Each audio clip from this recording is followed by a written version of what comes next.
What is up, guys? Welcome back to the channel. We're out getting coffees, obviously, but we're out in the 700. Yeah, we're just kind of shaking it down because just a couple episodes ago, just a few days ago even, the motor was out and the clutch was fixed. So this is really only like drive number 3 since the motor's been put back in. And since we're leaving for Turkey Rod Run in Daytona in just a few days, wanted to get a few more miles on it, make sure everything's tight, we don't have any fuel leaks, everything seems to be good to go. So we still have a couple days to fix anything before it leaves. Today's episode is gonna be a fun one because I want to basically see if we can fit the 1000 SP and the 700 on my 24-foot trailer, but air-outable. On the flat. On the flat. So I got a 24-foot trailer specifically because when I first bought the 1000 SP, the measurement said I could do it on a 22 flat deck. So the 700 is about 11 feet long-ish, which is way longer than you'd expect for how small it is. But measurements say I should be able to put the 1000 SP and the 700 on the flat part of the trailer and air them out. The Corvair and the 700 have been on the trailer together, but it's so long with those two cars that the 700 barely made it onto the beaver tail at the end. But I originally bought a 24-foot trailer because when the 1000 SP was finally done, I could probably fit them both on the flat part aired out in transit because that would just be crazy rolling down the road. So today we're going to put that to the test, but we're going to use my 1962 1000 SP. We're going to put that on the trailer since that rolls. If it's got air in the tires, it rolls. The 60 that's in the shop now is still a 2-piece car, so we can't really roll that on the trailer. But since the parts car is leaving soon, I want to take advantage of having that outside so we can winch that onto the trailer, and then we'll drive this on, and we'll see if we can't fit both cars on the trailer.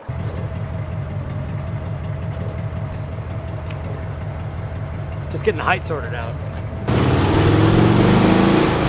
Kind of E24 6 Series behind us.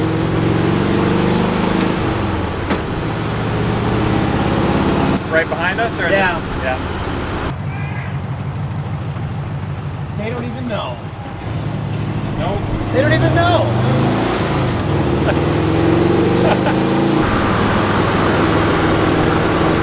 This clutch feels amazing. It's crazy what the correct parts will allow a car to drive like.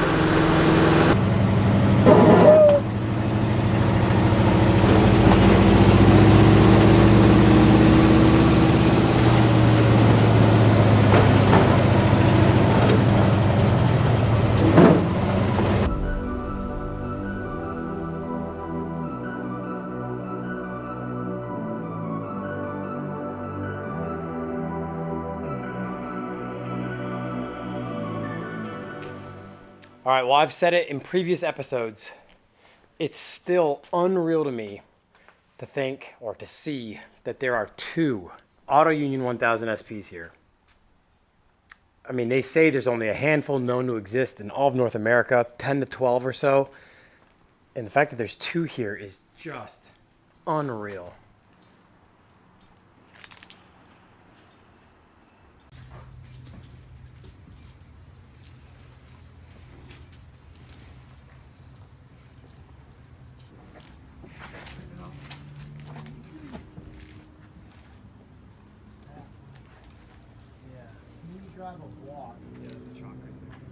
We got one of the best investments in the shop yet. The dolly or the winch? Both, yeah, the dollies for sure.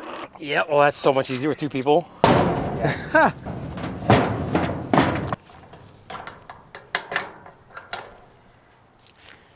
So what we'll end up doing is we'll winch it on enough to get close, and then we'll put air in the tires again, take the winch out and push it forward, because I'm pretty sure what I have yet to know is whether or not I'll be able to get the 1000 SP as close to the channel headboard as possible, but still be able to air it out. So even if the rockers lay out on that car essentially in the end, if the front end is only a couple inches off the ground, we might be able to get ahead of the headboard. Yeah. Which I think we'll need to get the 700 ahead of the beaver tail and aired out. So this is a lot of work and a lot of time to just kind of do something cool, but it's honestly why I bought the trailer. And since there's a duplicate of the rarest car I own in the yard that's still rollable, we might as well do this so we can, we can kind of just know ahead of time. Because I'll have an idea as to what I need to do to that car to be able to get it on the front of the trailer and still be able to air all the way down with the 700 behind it and not on the beaver tail.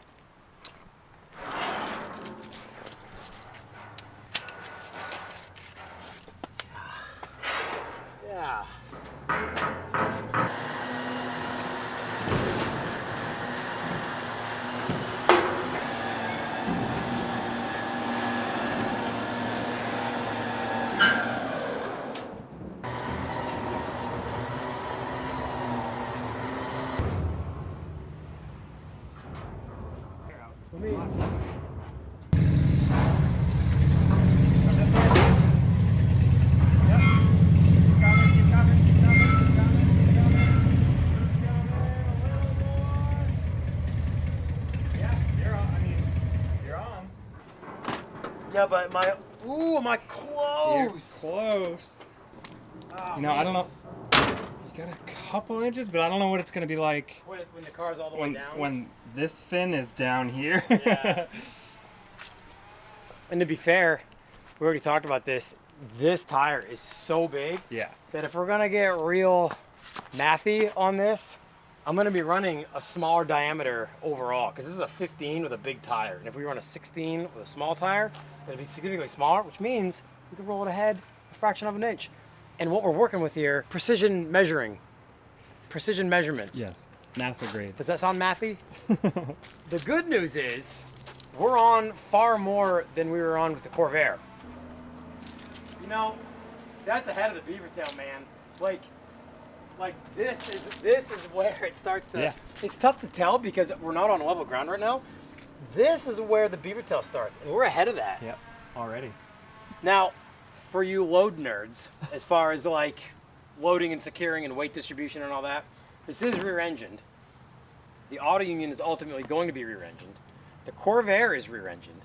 So what we did when we hauled both cars 12 hours each way to Philly last year for Tuner Evo, I pulled the Corvair straight on, used the front channel headboard of the trailer as the front wheel chocks essentially, and pulled to that, pulled back but also pulled to that, and then backed the 700 on. So we had both motors, basically the heaviest part of each car was over my axles. And the Corvair is a pretty heavy car and it's a steel trailer. I've got enough tongue weight. So we're not skating down the road. It handled like perfect weight distribution, like the trailer wasn't even behind us. So what I'm thinking here is, although the motor's in the back, it's a light car, it's heavy everything. I honestly would be super surprised if hauling it down the road with both cars facing forward would skate the trailer at all. I highly doubt we're gonna have any issues doing that. The one thing we don't know yet, and we'll go to the Auto Union right now because we kind of have it mocked up, as you saw in the last episode, we got it almost where I think it's gonna sit when it's aired out, close to it. So we still have that set up on the lift. We'll pull a quick measurement off the front end and see if this part of the car, in relation to where the pan is underneath, can air all the way down. Because this is over the headboard, but we're kind of in there a ways, and we've body dropped it over the pan. So the pan might just be set up well enough to where this can go ahead of all this here, and the side skirts or the rockers can still lay out on the trailer. As you saw in the last episode, we're gonna cut the whole half of the rocker panel off, not just the pinch welds. We're gonna almost door this car. So with the exception of a few more mil to go lower, this will simulate the ground, basically. And up front, the bumperettes will hang down a little bit. There's like 2 bumperettes that mount on here, but this is basically the front of the trailer. Dude, look at where everything is in there. Look at how far back the beam is. Oh yeah. We've got this, which means the whole car can lay out and still straddle the reese hitch and the channel headboard of the trailer and not touch it. In the other car, there's a cross member that drops down under here. Yep. And the beam isn't way back there. Yep. This is gonna be so crazy. I think we're good, which means we can utilize all the flat deck space possible on that trailer. Yeah. So we could pull the 1000 SP all the way forward, air it all the way out, the 700 on straight, and air that all the way out. It's crazy that we're on our hands and knees, like looking under this car, and it's still 8 inches off the ground. So this tire. All right, well, let's secure the 1000 SP and the 700. We'll put a couple straps on them so we can get down the driveway, and we'll get on the flat ground and we'll take a look at what it might look like with both of these cars on. This is a teaser for you guys too. This is a teaser for me because this is as far as I've gotten. I've had the Corvair and the 700 on the trailer, obviously, but I haven't actually had the 1000 SP and the 700 on to see it visually. But we're all gonna see it for the real deal together because once this is done, that's when we really see how wild it's gonna look. This is a big tease. Guys, how crazy is it that there's a second 1000 SP here we can just test with? It's insane. What? It's insane.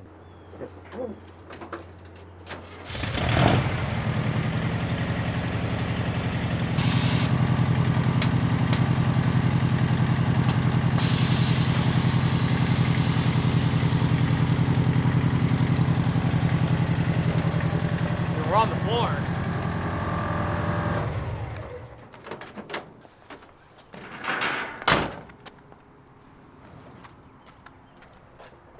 Man, I think we made it. Yeah. I honestly think we made it. The rocker panel is on the deck, front to back. Yep. Flat. It's on the diamond plate all the way back. Here's the real test.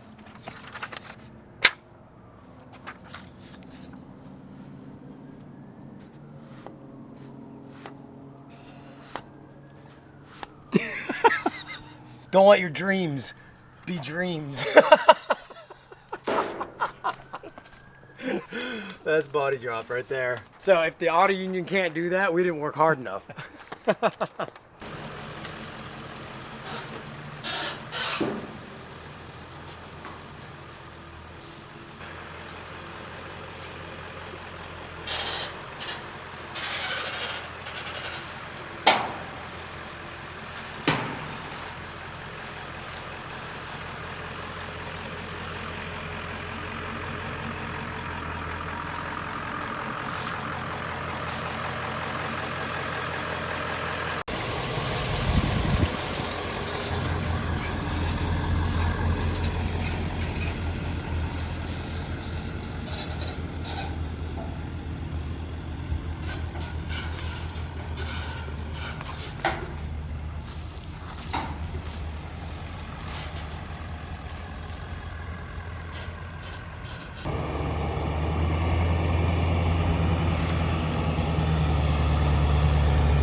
Man, we're like right there. Like right there. We made it by an inch maybe. Dang, that's gonna be so crazy.